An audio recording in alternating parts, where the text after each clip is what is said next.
سفر المظفر کا مہینہ شروع ہے۔ اس مہینے میں ہمارے لوگوں کے، مسلمانوں کے کچھ خیالات، توہمات ہیں۔ اس حوالے سے چند چیزیں آپ کے سامنے بیان کروں گا اور سمجھنے میں یہ پیش نظر رہے کہ تمام طاقتوں، قدرتوں کا مالک اللہ کی ذات ہے۔ جو کچھ آتا ہے اسی کی طرف سے آتا ہے۔ وہ جس کو ذلت دینا چاہے تو کوئی عزت نہیں دے سکتا، وہ جس کو عزتوں سے نوازنا چاہے دنیا لاکھ کوشش کر لے اسے ذلت اور رسوائی نہیں آتی۔ اسی طرح وہ کسی کے اوپر کوئی مصیبت ڈالنا چاہے تو کوئی ٹال نہیں سکتا۔ وَإِن يَمْسَسْكَ اللَّهُ بِضُرٍّ فَلَا كَاشِفَ لَهُ، قرآن کہتا ہے کہ اگر اللہ کی طرف سے کسی کو کوئی در، کوئی نقصان، کوئی مصیبت، کوئی تکلیف آنی ہے تو فَلَا كَاشِفَ لَهُ، اس مصیبت کو اللہ کے علاوہ کوئی نہیں ڈال سکتا۔ اور اگر کوئی مصیبت کی بجائے نیکی اس کی طرف سے آ رہی ہے، بھلائی ہونی ہے بندے کے ساتھ، پوری دنیا رکاوٹ کھڑی کر دے، وہ بھلائی آ کے ہی رہے گی۔ وہ خوشی، وہ خوشخبری، وہ انعام، وہ فضیلت مل کے رہے گی، چاہے پوری دنیا زور لگا دے۔ تو اس لیے ہر مسلمان کا یہ نظریہ، یہ عقیدہ راسخ اور پختہ ہونا چاہیے کہ مصیبت بھی آتی ہے اللہ کی طرف سے، بیماری بھی آتی ہے اللہ کی طرف سے، تندرستی بھی آتی ہے، بولے نا، اللہ کی طرف سے۔ تو یہ ایک تو آپ کا تھوڑا سا نظریہ مزید پختہ کرنا ہے۔ اس حوالے سے میں چند چیزیں آپ کے سامنے پیش کروں گا۔ سورہ توبہ کی آیت میں نے پڑھی ہے، آیت نمبر 51 ہے، 51 نمبر آیت میں نے تلاوت کی ہے۔ اس میں سنیے اللہ رب العزت نے کیا ارشاد فرمایا۔ اللہ تبارک و تعالی نے مسلمانوں کی ہدایت کے لیے تمام علوم اور ضروری اور بنیادی عقیدے اپنی کتاب میں واضح فرما دیے۔ لا رطب ولا یابس الا فی کتاب مبین، اللہ فرماتا ہے کوئی خشک و تر رہائی باقی نہیں ہے جو اللہ نے اپنی کتاب میں بیان نہ کر دیا۔ کوئی یابس و رطب، کوئی خشک و تر، کوئی بحر و بر، کوئی سمندر کی گہرائیوں میں ہے یا کوئی آسمان کی بلندیوں میں ہے یا کوئی چیز زمین کی وسعتوں میں ہے، اللہ نے ہر چیز کو بیان فرما دیا ہے۔ یہ علیحدہ بات ہے کہ میری اور آپ کی عقل یا میرے اور آپ کا علم ان وسعتوں کو پا نہیں سکتا جو اللہ نے بیان کی ہے۔ یہ انسانی کمزوری بھی ہے، یہ بشری تقاضے بھی ہے کہ وہ ہمہ وقت ہر چیز کو ادراک نہیں کر سکتا۔ اللہ تبارک و تعالیٰ نے قرآن میں ارشاد فرمایا، قُلْ لَن يُصِيبَنَا إِلَّا كَتَبَ اللَّهُ لَنَا، اے محبوب فرما دو، بندوں کے نظریے کو پختہ کر دو، ان لوگوں سے مراد کیا ہے؟ امتیوں کو، ماننے والوں کو بتاؤ۔ کیا بتانا ہے باری تعالیٰ؟ فرمایا لَن يُصِيبَنَا إِلَّا مَا كَتَبَ اللَّهُ، انہیں بتا دو کہ تمہیں وہی ملے گا، تمہیں وہی پہنچے گا جو اللہ نے تمہارے لیے لکھ دیا ہے۔ اگر تو تمہارے حق میں کوئی مصیبت، آزمائش لکھی ہے تو پہنچے گی، اگر تمہارے حق میں انعام اور خوشی لکھی ہے تو پہنچے گی۔ لن یصیبنا الا کتب اللہ لنا، وہی ہمیں پہنچے گا جو اللہ نے ہمارے لیے لکھ دیا ہے۔ اور اللہ کوئی روزانہ لکھتا ہے، کوئی ڈیلی لکھا جاتا ہے؟ نہیں، یہ تمام تقدیر کے فیصلے ہو چکے، تقدیر کا قلم خشک ہو چکا، جس کا جتنا مقدر تھا، نصیب تھا، جو اللہ نے اپنے فیصلے، اپنی مرضی، اپنے منشا کے مطابق لکھنا تھا وہ لکھ دیا۔ جفت الاقلام، قلمیں خشک ہو چکی، اب تازہ کوئی نہیں لکھا جاتا۔ تقدیر کا فیصلہ، باب اسلم کی عمر کتنی ہونی ہے؟ 80 سال ہونی ہے، 90 پہ نہیں پہنچے گا، 95 ہونی ہے، 150 پہ نہیں پہنچے گا، یہ لکھا جا چکا ہے۔ رزق کتنا ملنا ہے، بچے کتنے ہونے ہیں، ان کے مقدر کیا ہونے ہیں، تیرا اور میرا نصیب کیا ہونا ہے، یہ لکھا جا چکا ہے۔ اس لیے لڑائیاں تو ویسے، جھگڑے تو ویسے، فلاں اتنا کر گیا، فلاں اتنا کر گیا، جس کو جو ملا وہ مقدر کر لیا۔ تو یہ اللہ تبارک و تعالیٰ نے فرما دیا، مومنو غور کرو، لن یصیبنا الا ما کتب اللہ هو مولانا، وہی ہمارا مددگار ہے، وہی ہمارا رکھوالا ہے، وہی ہمارا حمایتی ہے، هو مولانا، اللہ ہی حمایتی، اللہ ہی مددگار۔ اور فرمایا وعلی اللہ فلیتوکل المؤمنون، جو مومن ہوتے ہیں نا، مومن ایمان جن کے اندر ہوتا ہے وہ اس کی ذات پہ بھروسہ رکھتے ہیں، ایمان والے اس کی ذات کے اوپر بھروسہ رکھتے ہیں۔ یہ نہیں کہتے کہ سفر کا مہینہ شروع ہو گیا ہے، نہ شادی کرنی ہے اس میں، نہ نکاح پڑھوانا ہے اس میں، نہ جناب کوئی کام نیا شروع کرنا ہے، نہ بچوں کی پڑھائی پہ اس پہ ان کو ادھر بھیجنا ہے، کیونکہ یار یہ تو بڑی مصیبتوں کا مہینہ ہے، یہ تو بڑی تکلیفوں کا، یہ تو بڑا منحوس مہینہ ہے۔ مومن ان چیزوں پہ توکل نہیں کرتے، مومن وہ ہوتا ہے جو اللہ پہ توکل کرتا ہے۔ نہ کوئی وقت منحوس ہے، نہ کوئی ٹائم منحوس ہے، نہ کوئی جگہ منحوس ہے، اللہ تبارک و تعالیٰ کی طرف سے ایک دن کسی کے لیے باعث برکت بھی ہو سکتا ہے، اور وہی کسی کے دن کے کسی بندے کے لیے برکت سے خالی بھی ہو سکتا ہے۔ مثال کے طور پر ایک بندے کو جمعے والا دن اب بہت بڑا دن ہے، مبارک دن ہے، ایک بندے کو جمعے والے دن 8 10 15 20 سال بعد اس کی گود بھر جاتی ہے، اللہ اسے بیٹا دے دیتا ہے، نعمت مل گئی اس کو لیے، تو وہ برکت والا دن آ گیا۔ اور سیم کسی اور محلے میں، کسی اور جگہ میں، اللہ نہ کرے خاکم بدہن، کہ کسی بندے کا ایک ہی بیٹا ہو اور وہ اسی ٹائم اسی دن کسی مسئلے میں، کسی بیماری میں، ایکسیڈنٹ میں فوت ہو جائے، تو کیا اب وہ جمعے کا دن اس کے لیے باعث برکت بنا کہ 20 سال بعد اولاد ہوئی، اور اس جس کے لیے ایک ہی بیٹا تھا وہی دن اس کے لیے کیا بنا؟ برکت سے خالی بنا، مصیبت کا دن بنا۔ یہ اللہ کے فیصلے ہیں۔ اب وہ یہ نہیں کہہ سکتا کہ نعوذ باللہ یہ دن منحوس تھا، وہ یہ نہیں کہہ سکتا کہ یہ مہینہ منحوس تھا، نہیں، اس پہ جو تقدیر کا فیصلہ لکھا گیا تھا، مصیبت کا وہ آ گیا، سو اس سے دن کے منحوس ہونے کا کوئی تعلق نہیں، نہ مہینے کا منحوس ہونے کا۔ اسی طرح ہمارے معاشرے میں بہت ساری ایسی چیزیں ہیں جن کو ہم توہم پرستی کہتے ہیں، بدشگونی کہتے ہیں۔ بدشگونی جو ہے وہ اچھی چیز نہیں ہے، وہ اصل میں بنیادی طور پہ بدشگونی کافروں کا کام ہے۔ سورہ یاسین پڑھ کے دیکھیں، سورہ یاسین میں انبیاء کا 2 نبیوں کا واقعہ ہے نا، پھر اللہ تعالیٰ نے 2 نبیوں کی مدد کے لیے تیسرا نبی بھی بھیجا ایک ہی قوم کی طرف۔ سبحان اللہ، ایک ہم ہے کہ 1400 سال پہلے خاتم النبیین صلی اللہ علیہ وسلم کو اللہ نے اس امت کا جو ہے وہ نبی بنا کے بھیجا، اور آج 1450 سال گزر گئے اور قیامت تک کوئی اور نبی نہیں آ سکتا۔ جو آئے گا وہ جھوٹا دجال کذاب ہوگا، کہے گا کہ میں نبی ہوں لیکن وہ جھوٹا ہوگا۔ تو 3 نبی بھیجے، تو انہوں نے کیا کہا، قالوا انا تطیرنا بکم لئن لم تنتہوا لنرجمنکم وليمسنکم منا عذاب علیم۔ لوگوں نے کہا، نعوذ باللہ، نبیوں کو کہا، کہنے والے کون ہیں؟ کافر، کہ تم تو بڑے نعوذ باللہ ہمارے لیے منحوس ثابت ہوئے۔ نبیوں کو کہتے ہیں، قالوا، کہنے لگے، انا تطیرنا بکم، تم تو ہمارے لیے بڑے بدبخت ثابت ہوئے، تم بے برکت ثابت ہوئے۔ کیا تم ہمارے پاس آئے، ہم اپنے باپ دادا کے دین پہ تھے، مورتیوں کی پوجا کرتے تھے، بتوں کے آگے جھکتے تھے، تم نے آ کے اللہ کی توحید کا ذکر کر دیا، یہ تو تم نے اچھا نہیں کیا۔ قالوا انا تطیرنا بکم لئن لم تنتہوا، اگر تم نہ رکے اللہ کی وحدانیت اور تبلیغ سے، وحدانیت کی تبلیغ دینے سے نہ رکے، لنرجمنکم، ہم تمہیں پتھر ماریں گے، سنسار کریں گے، وَلَيَمَسَّنَّكُم مِّنَّا عَذَابٌ أَلِيمٌ، یا ہماری طرف سے تمہیں بڑا سخت عذاب پہنچے گا، ہم بڑی تکلیف دیں گے تمہیں۔ قال،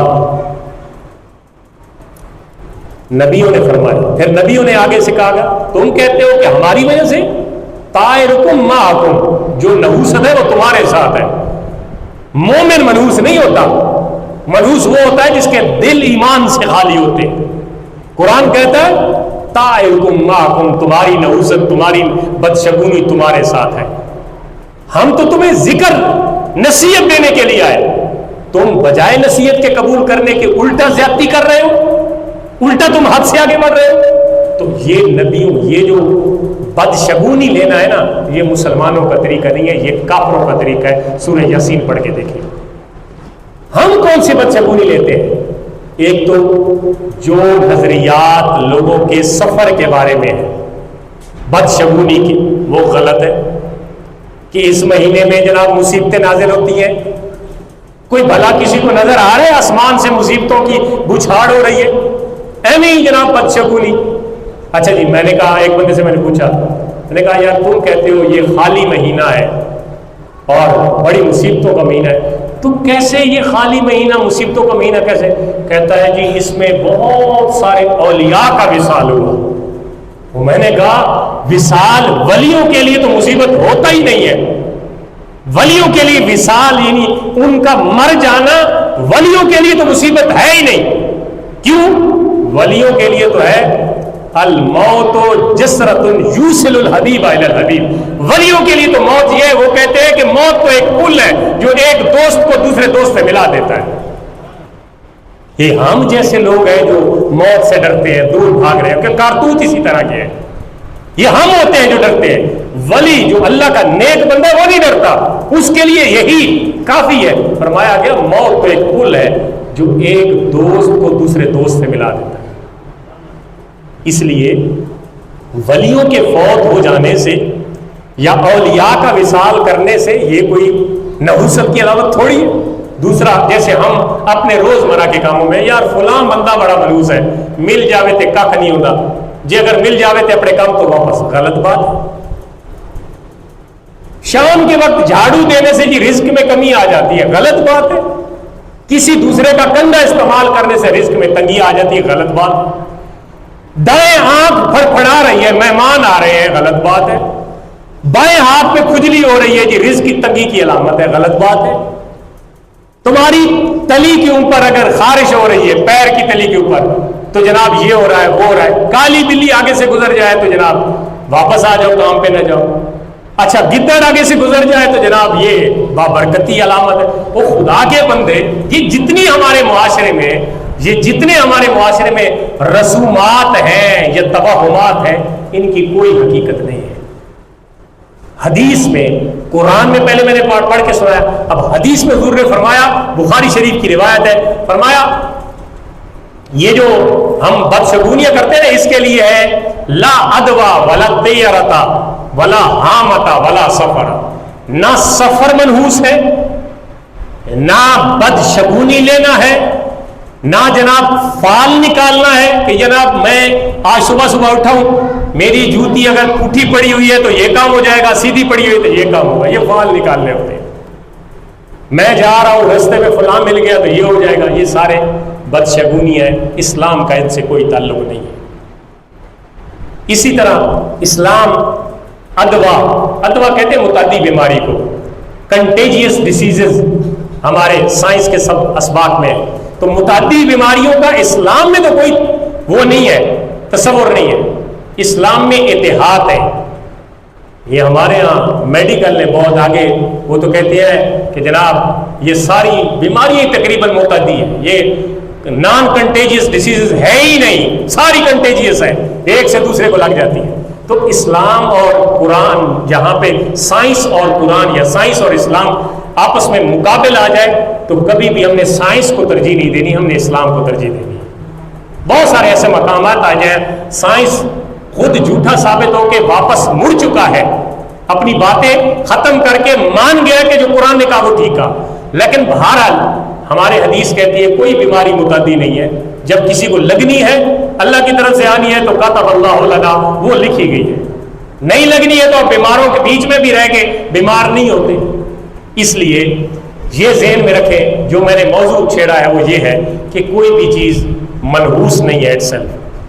جو تقدیر کے فیصلے ہیں نا، وہ اللہ تبارک و تعالیٰ نے لکھ دیے. اور خوش قسمت انسان وہ ہوتا ہے جو اللہ کی تقدیر پہ راضی رہتا ہے. میں آپ کو اللہ کی تقدیر پہ راضی رہنے والے کا واقعہ سناؤں ذرا. محبت سے کہہ سبحان اللہ. بیٹھے سارے سنتے ہیں الحمدللہ. محبت سے کہہ سبحان اللہ. ذرا اونچی آواز کر دو. جنہوں نے چوکھی نیند رہی ہے تو چوکھا ذرا اونچی آواز نہ رکھو جی. مہربانی تو جگاؤں واسطے کیا. حضرت یونس علیہ السلام نے, اللہ کے نبی ہیں, انہوں نے حضرت جبرائیل امین سے ایک ڈیمانڈ کی کہ اے جبرائیل امین, مجھے دنیا کائنات میں روح زمین پہ جو سب سے بڑا اس وقت پرہیزگار انسان ہے اس کی زیارت کروا. تمہاری سبحان اللہ سبحان اللہ. دنیا میں اس وقت روح زمین پہ یہ جناب یونس علیہ السلام کا دور ہے. فرماتے ہیں کہ مجھے وہ بندہ دکھا, اس بندے کی زیارت کروا جو بندہ اس وقت سب سے زیادہ پرہیزگار ہے. نبیوں کی ڈیمانڈ تھی اور حضرت جبریل اللہ کے قاصد بھی تھے اور نبیوں کے جو ہے وہ خادم بھی تھے. اللہ کے قاصد بھی اور نبیوں کے خادم بھی. تو حضرت جبریل امین نے کہا, اور چلتے ہیں میں آپ کو دکھاتا ہوں. حضرت جبریل امین نے جناب یونس علیہ السلام کو ایک بندے کی جا کے ملاقات کروائی. ایسا بندہ جس کو برس کی مرض تھا, برس کی یعنی کوڑ کی بیماری تھی, اور اس کی وجہ سے اس کے ہاتھ اور پاؤں گل کے ختم ہو چکے تھے. اللہ اکبر.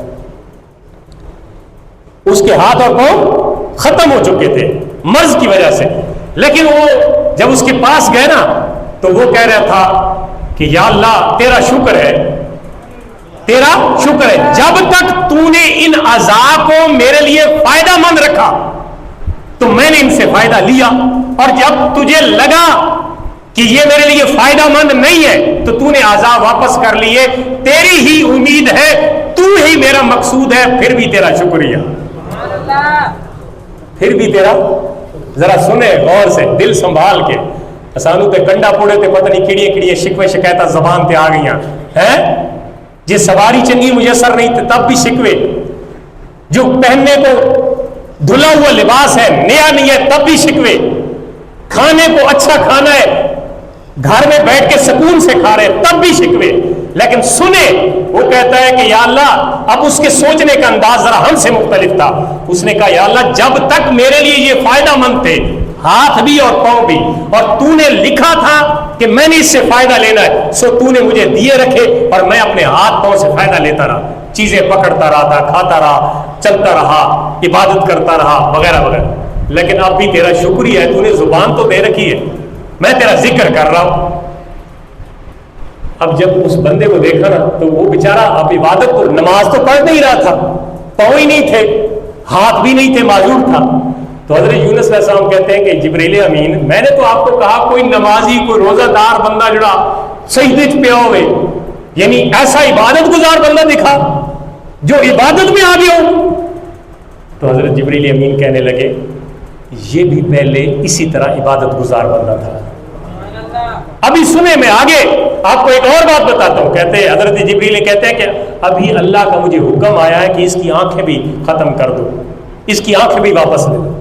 جناب جبرائیل امین نے اپنے پر کے ذریعے اللہ کے حکم کے ذریعے اس کی آنکھیں اچک لی, نور ختم ہو گیا, جو نظر آ رہا تھا وہ بھی ختم ہو گیا.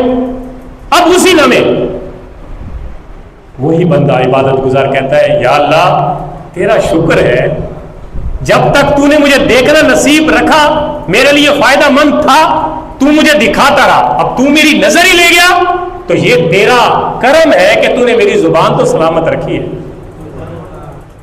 ابھی یہ باتیں کر رہا تھا تو حضرت جبریل امین انسانی شکل میں اس کے پاس بیٹھ گئے اور کہتے ہیں کہ بندہ خدا تو بہت معذور ہے, آنکھیں بھی نہیں ہیں, ہاتھ پاؤں بھی نہیں ہے, اور اللہ اللہ کر رہے ہیں, تو کیوں نہ ہم مل کے دعا کریں اللہ سے, تو اور میں مل کے دعا کریں, اللہ تیرے اعضاء تجھے واپس دے دے. سبحان اللہ, مل کے دعا کرتے ہیں اللہ تیرے اعضاء تجھے واپس کر دے, ہاتھ بھی دے دے, پاؤں بھی دے دے, آنکھیں بھی واپس کر دے. اس نے کہا نہیں کرتے ہم دعا. تو حضرت جبریل کہنے لگے آخر کیوں, دعا کرنے میں کیا حرج ہے, اللہ سے ہی تو مانگ رہے ہیں, دعا کرنے میں کیا حرج ہے. تو کسی نے کہا نا جے سونا میرے دکھ وچ راضی سکھ نو چلے پاوا, تو کہنے لگے بندہ خدا جب تک اللہ کی رضا اس میں تھی کہ میرے اعضاء سالم تھے تو میں ان سے فائدہ لیتا رہا. اب چونکہ اللہ نے واپس لے لیے تو اللہ اسی میں راضی ہے کہ میرے اعضاء واپس لے لے, تو میں اس کے رضا میں راضی ہوں, اس کی رضا میں راضی ہوں. اب اس وقت حضرت یونس علیہ السلام کو سمجھ آئی. آپ کہتے ہیں واقعتاً اے جبرائیل امین, اس وقت روئے زمین پہ اگر اللہ کے سب سے قریب اور اللہ کا سب سے عبادت گزار اور نیک بندہ ہے تو یہی انسان ہے جو ہر حال میں اللہ کی تقدیر پہ راضی ہے. یہی میں آپ کو سمجھانا چاہتا تھا کہ اللہ کی تقدیر پہ راضی رہنے کا, اور حضرت جبرائیل امین نے بھی کہا کہ اللہ کو راضی کرنے کا, اللہ کے قرب کا, اللہ کے نزدیک ہونے کا سب سے بڑا رستہ یہی ہے کہ وہ جس حال میں تجھے رکھے اسی حال میں اس کا شکر ادا کر. جس حال میں, اب تو میں اگر یہاں پہ ہم مسلمان اگر ہم سروے کرنا شروع کر دیں تو کسی ایک میں شاید یہ نہ ملے کہ مجھے جتنی اللہ نے نعمتیں دی ہیں, جتنی نعمتیں میں مجھ پہ ہے, میں ان نعمتوں کے ساتھ اللہ پہ راضی نہیں ہوں, نعمتوں کے ساتھ اللہ پہ راضی نہیں ہوں. اور یہ حالت ادھر یہاں حالت کہ اللہ تعالیٰ عذاب ہی لے لے, آنکھیں ہاتھ ہوں, لیکن اللہ تعالیٰ کی رضا پہ راضی رہنا یقیناً یہ بہت بڑی عبادت ہے. اچھا ایک اور بات ہے, نماز روزہ یہ انسان کا پرسنل میٹر ہے, انسان کی ذاتی انفرادی فعل ہے, یہ اللہ اور بندے کے ساتھ تعلق کا معاملہ ہے, کسی اور کو دخل نہیں ہے. ایک بندہ سارا دن نماز پڑھتا ہے, دوسروں کو کیا لگے وہ نماز پڑھے نہ پڑھے, کسی اور کو نہ اس کے نماز پڑھنے سے تکلیف ہے نہ پڑھنے سے تکلیف ہے, یہ اس کا انفرادی فعل ہے. وہ اللہ کا قرب چاہتا ہے تو پڑھتا رہے, دوری چاہتا ہے تو چاہے مسجد کے سامنے بھی رہتا ہو اور جمعوں پہ نہ آتا ہو, بیٹھا رہتا ہو. لیکن بات یہ ہے کہ جب انسان اللہ تبارک و تعالیٰ کی رضا پہ راضی رہے اور پھر اپنی عبادت کے ساتھ لوگوں کے معاملات میں ٹھیک ہوگا, وہی کامل انسان ہوگا. عبادات میں نہیں, عبادات تو انسان کی اپنی اور خدا کا معاملہ ہے, چاہے تو کسی ایک نے ایک نماز بھی نہ پڑھی ہو اللہ اسے معاف کر دے, یہ تو اس کا معاملہ ہے. اصل تو پوچھ گچھ ہونی ہے معاملات کی, اصل تو پوچھ گچھ ہونی ہے انسان کے آپس میں اخلاقیات اور معاملات کی. ان سے تیرا لین دین کیسے رہا, ان کے ساتھ تیرا تعلق کیسے رہا, یہ تیرے پڑوس تھے, ان کے حقوق تو نے کتنے ادا کیے. اصل میں پوچھ, اور سزا جزا اس بات پہ ہونی ہے جو ہم بھول بیٹھے. ہم نے شاید سمجھا کہ تہجد ملا لے 5 نمازوں کے ساتھ 6 ہو جائیں گی, 7 اذانیں بھی پڑھے, 7 نعتیں بھی پڑھے, 7 سارا کچھ کرے اور ہم بخشے جائیں گے. تو یہ تو آپ کا اور اللہ تعالیٰ کا معاملہ ہے. ہو سکتا ہے ساریاں قبول ہو جائے, ہو سکتا ہے ایک بھی قبول نہ, لیکن اصل میں چیز ہے معاملات. کامل ترین انسان وہ ہے جو معاملات کو سیدھا رکھتا ہے, لوگوں کے ساتھ تعلقات کو سیدھا رکھتا ہے, اپنے ہم اثر لوگوں کی ان کے ساتھ زیادتی نہیں کرتا, اپنے والدین کا کہنا مانتا ہے, اپنے بڑے چھوٹوں کا جو حقوق ہیں ان کا خیال رکھتا ہے, لین دین کاروبار کی حیثیت کو اسلامی اصولوں کے مطابق. یہ اصل بات یہ ہے. تو میں نے بات شروع کی جو سفر کے حوالے سے, تو سفر کے مہینے میں جو بدشگونیاں ہیں یہ ان کی کوئی حقیقت نہیں ہے. اسلام نے ان کو نہ پسند کیا ہے نہ اس کی ترغیب دی ہے. یہ ڈھکوسلے ہیں, اور پھر جو ڈھکوسلوں پہ چلتا ہے نا, وہ بندے کہتے ہیں یار فلاں بندہ مشہور ہی اس بات پہ مشہور ہے کہ وہ جب مل جائے رستے میں تو کام ہوتا ہی نہیں, اس لیے لوگوں کے اندر مشہور ہو چکا ہے کہ فلاں بندہ ایسا ہے جس کے ساتھ سلام لے لو, صبح سامنے آ جائے. یا جس طرح دکاندار کرتے ہیں کہ پہلا گاہک آیا اس کو خالی نہیں لوٹانا, چاہے خسارے میں بھی چیز دے دے, خالی نہیں لوٹانا, سارا دن جو ہے وہ کاروبار خراب ہوگا. بھائی یہ بات ہے کہ آپ کو یہ تو کہیں پہ بھی نہیں تعلیم دی گئی کہ آپ خسارے کے ساتھ کاروبار کریں. پہلا گاہک آیا تو اس کو اس نیت سے دیں کہ یار اس کو خالی موڑا تو سارا دن ہی رزق نہیں آئے گا, تو یہ تو اللہ کے ساتھ مقابلہ بازی ہے. کیا آپ نے اللہ تعالیٰ سے یہ لکھوا لیا ہے کہ پہلے گاہک کو آپ نے موڑا تو سارا دن مڑتے رہیں گے؟ یہ باتیں نہیں ہیں. اصل میں یہ معاملات یہ ہیں کہ آپ اپنے ان نظریات کو جب پختہ کریں گے نا اپنے ذہن میں کہ فلاں بندے کے ساتھ سلام لیں گے, اس کو سامنے صبح پائیں گے تو کام نہیں ہوگا, تو اللہ بھی اس کے ساتھ ایسا ہی معاملہ کرتا ہے. جو بندے نظریات ایسے چینج کر لیتے ہیں نا, پھر اللہ فرماتا ہے بھٹکو دنیا میں. تو میرے پہ نظریات کم رکھتے تھے تمہارا توکل میرے پہ ختم ہو گیا تھا تو چلو بھٹکو دنیا میں. کبھی بلی کے گزرنے سے تمہارا کام نہیں ہوگا, کبھی جھاڑو کی وجہ سے تمہارے کام خراب ہو جائیں گے, کبھی جناب ہاتھ پہ کھجلی ہوگی تو تمہارے کام خراب ہو جائیں گے, اور کبھی بندہ سامنے مل گیا تو تمہارے خراب ہو جائیں گے. تم مجھ پہ توکل کے خلاف چلے سو دنیا میں بھٹکو تم. یہ اللہ پہ توکل یہ ہے, مومنوں کا طریق یہ ہے کہ وہ اللہ کی ذات پہ توکل رکھتے ہیں, اللہ کی ذات پہ بھروسہ